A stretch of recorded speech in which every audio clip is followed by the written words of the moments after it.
আসসালামু আলাইকুম। আজকের বাজার বিশ্লেষণ ইউটিউব চ্যানেলের পক্ষ থেকে আমি জহির আছি আপনাদের সাথে।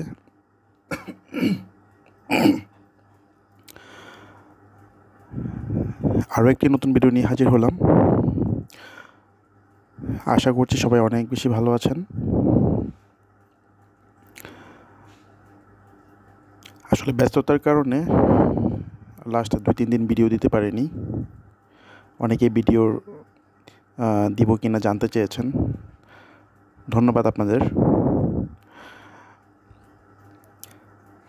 আজকে আলোচনা করব 5 তারিখ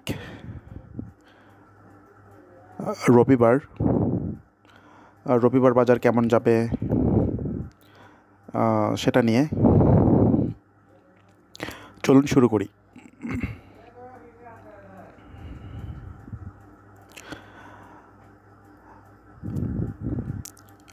আচ্ছা, একটা ব্যাপার আমি অনেক দিন ধরে খেয়াল করছি। ধরেন আমি 5 মিনিটের যেটা ভিডিও বানাই, আপনারা কিন্তু ভিডিওটা টেনে টুনে 1 মিনিট 1.5 মিনিটের ভিতরে শেষ করেন, পুরো ভিডিওটা দেখেন না। এখন আমার কথা হচ্ছে, আমি যে কথাগুলো বলি আপনি হয়তো টেনে টুনে একটু একটু করে শুনলেন, এতে কী পরিমাণ লাভ হচ্ছে আমি জানি না। অনেক ইনফরমেশন হয়তো আপনারা মিস করতেছেন, এবং এটা আমি এর আগেও দেখেছি। আমি যখন ব্রেকআউটের কথা নিয়ে ভিডিও করেছিলাম, অনেকেই কিন্তু জাস্ট ব্রেকআউট প্রাইসে টাচ করেছে তখনই কিনে ফেলছেন।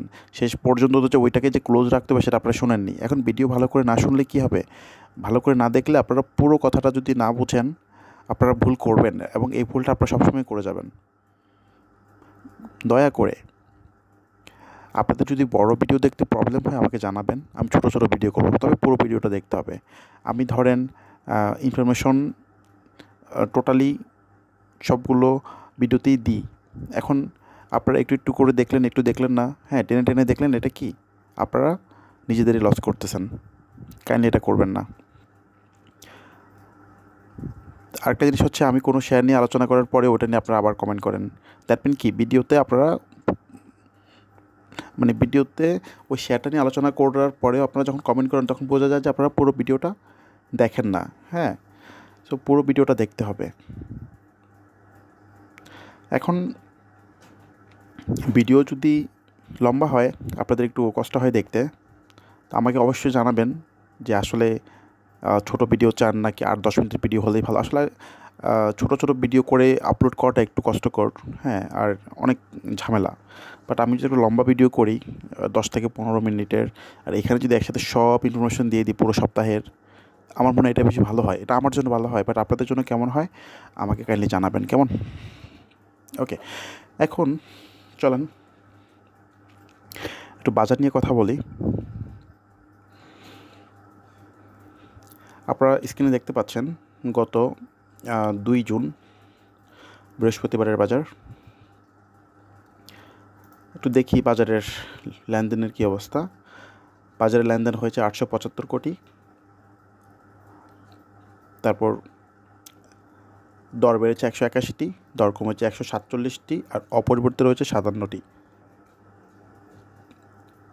আপনারা যারা পুরো 4.5 ঘন্টা বাজার অবজার্ভ করেন বা করেছেন, তারা কিন্তু হয়তো খেয়াল করেছেন যে বাজারের যে গ্রিন থাকা কোম্পানিগুলো, যেগুলোর দর বেড়েছে সেটা কিন্তু একটা বেশি ছিল, হ্যাঁ। আর যে দর কমেছে 147টি এখন, সেটা কিন্তু আরও কম ছিল। কিন্তু যখন আস্তে আস্তে শেষের দিকে আসে বাজার, তখন কি অনেকগুলো শেয়ারের প্রাইস হারায়, কমতে থাকে। আচ্ছা, এর কারণটা কি, এটা নিয়ে আমরা আলোচনা করব। কাইন্ডলি এই ভিডিওটা অ্যাটলিস্ট পুরোটা মনোযোগ সহকারে দেখেন। কিছু ইনফরমেশন অবশ্যই আমি শেয়ার করব। সো গেইনারে ছিল টেক্সটাইল, ইঞ্জিনিয়ারিং, ফার্মা কেমিক্যাল। তারপর ভ্যালুর দিক থেকে গেইনারে ছিল, টপে ছিল যে pharma and chemical, textile, miscellaneous, financial institute. এবার আমরা যদি ইন্ডেক্স নিয়ে আলোচনা করি, খেয়াল করেন বরাবরের মতোই বলি যে ক্যান্ডেল রিডিং যারা অলরেডি বুঝে গেছেন বা ক্যান্ডেল দেখলেই বুঝতে পারেন যারা যে আসলে পরের দিন কেমন যাবে, তাহলে তো তারা বুঝারই কথা এই বাজারের লাস্ট দিনের ক্যান্ডেলটা দেখে। যারা ক্যান্ডেল রিডিংয়ের ভিডিওটা দেখেননি, চ্যানেলে দেওয়া আছে, দেখে নেবেন। আচ্ছা, তো বাজার গিয়েছিল কোথায় ওই দিন? 6490 গিয়েছিল, হাই উঠেছিল। এরপর ক্লোজ হয়েছে 6451, মোটামুটি 40 পয়েন্টের মতো বাজার কি হলো, ওপর থেকে ধরে রাখতে পারেনি, আর শেষে ক্লোজ হয়েছে 18 পয়েন্ট প্লাস দিয়ে। এখন এই যে উপর থেকে 40 পয়েন্টের মতো বাজার ধরে রাখতে পারেনি, এটা একটা কী ছিল? প্রেশার ছিল, সেল প্রেশার ছিল। আর বাজার তো টানা ধরে নিতে পারেন যে টানা 6 দিনই ভালো গিয়েছে, মানে প্লাস ছিল, তাই না? তো একটু তো প্রফিট টেকিং হবেই। যারা নিচে কিনেছে, হ্যাঁ, যারা আরও 2 দিন আগে কিনেছে বা 3 দিন আগে কিনেছে, তারা কি সবাই মোটামুটি টুকটাক লাভে আছে, একটু তো লাভ নেবেই, খুব স্বাভাবিক, তাই না? তো যখন একটু প্রফিট টেকিংটা বেশি হয়, যখন একটু বেশি হয়, তখন কী হয়, একটু বাজার সেল প্রেশার থাকে এবং কারেকশনের দিকে যেতে থাকে। তো এখন রবিবার কী হবে বাজারটা? বাজার যেটা করবে সেটা হচ্ছে শুরুতে হয়তো 5-10 প্লাস করবে, ওকে, তারপরে বাজার মাইনাসে চলে যাবে, ঠিক আছে? বাজার মাইনাসে যাবে এবং এই মাইনাসটা কত হতে পারে? আমরা যেটু সাপোর্ট দেখি বাজারের, এই যে সেটা হচ্ছে 6423 হচ্ছে বাজারের স্ট্রং সাপোর্ট এখন, 6423। তাহলে বর্তমান ক্লোজ প্রাইস হচ্ছে 6451। তাহলে কত পয়েন্ট হয়? 43, এখানে হচ্ছে 28 পয়েন্ট। 28 পয়েন্টের মতো বাজার, 28 বা 30 পয়েন্টের মতো বাজার মাইনাস থাকতে পারে রবিবার, ঠিক আছে? তারপরে ইনশাল্লাহ দিন শেষে সে ঘোরার চেষ্টা করবে, যেমনটা হয়েছিল আপনারা যদি খেয়াল করেন এক্স্যাক্টলি 31 তারিখ। হ্যাঁ, 31 তারিখ কেন কমেছিল? কারণ 30 তারিখের যে ক্যান্ডেলটা, এই যে খেয়াল করেন 30 তারিখের ক্যান্ডেলটা আর 2 তারিখের ক্যান্ডেলটা ইন্ডেক্সের একদম সমান, হ্যাঁ, একদম সমান। তাহলে 30 তারিখের ক্যান্ডেল যখন একটু খারাপ থাকে, সে কী করলো? 31 তারিখে মাইনাস করে লাস্টে প্লাস করেছে, এজন্য বাজার পরের দিন ভালো গিয়েছে, তাই না? এবার বৃহস্পতিবারের ক্যান্ডেলটা যেরকম একটু খারাপ, তাহলে কী করবে? রবিবারে প্রথমে মাইনাস করবে, দিন শেষে যদি ঘুরে যায়, তাহলে আপনারা দিন শেষে বাজার ভালো পাবেন, প্লাস সোমবারে তো বাজার ভালো পাবেনই, ঠিক আছে? সো আপনারা যদি কিছু কিনতে চান রবিবারের জন্য, আপনাদের পছন্দের কোনো কিছু থাকে, সেটা অবশ্যই কি বাজার যখন মাইনাস হবে তখন কিনবেন।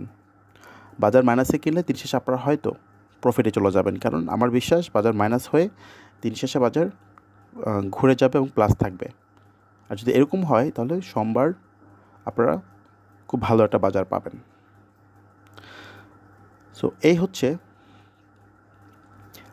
বাজারের নিয়ে আলোচনা। সো বাজারের যে লেনদেনটা, এটা অলমোস্ট 900-র কাছাকাছি এখন। ইনশাল্লাহ 1000 হয়তো রবিবারে হয়ে যেতে পারে। 1000 কোটি যখন হবে, তখন হয়তো সোমবারে সেটা 1200 হবে। হ্যাঁ, আস্তে আস্তে করে এটা কি 2000-এর দিকে যাবে। আর এর জন্য যেটা দরকার, অবশ্যই ব্যাংকের সাপোর্ট দরকার, ব্যাংকও বাড়তে হবে, ফাইন্যান্স ভালো করতে হবে, সেই সাথে টেক্সটাইলগুলোকে প্লাস ফার্মা বা আরোরা যারা এখন মুভমেন্টে আছে, সবাইকে ভালো করতে হবে। এক কথায় সবগুলো সেক্টরকেই কিন্তু আস্তে আস্তে ভালো করতে হবে। আর আপনারা অলরেডি জানেন যে প্রতিটা সেক্টরই একদিন না একদিন টান দিচ্ছে, ঠিক আছে? সো ভিডিও আসলে আর লম্বা করতে চাচ্ছি না। যদি কোনো প্রশ্ন থাকে অবশ্যই কমেন্ট করে জানাবেন, ইনশাল্লাহ অ্যান্সার করার চেষ্টা করব। সবাই অনেক বেশি ভালো থাকবেন। আল্লাহ হাফেজ, আসসালামু আলাইকুম।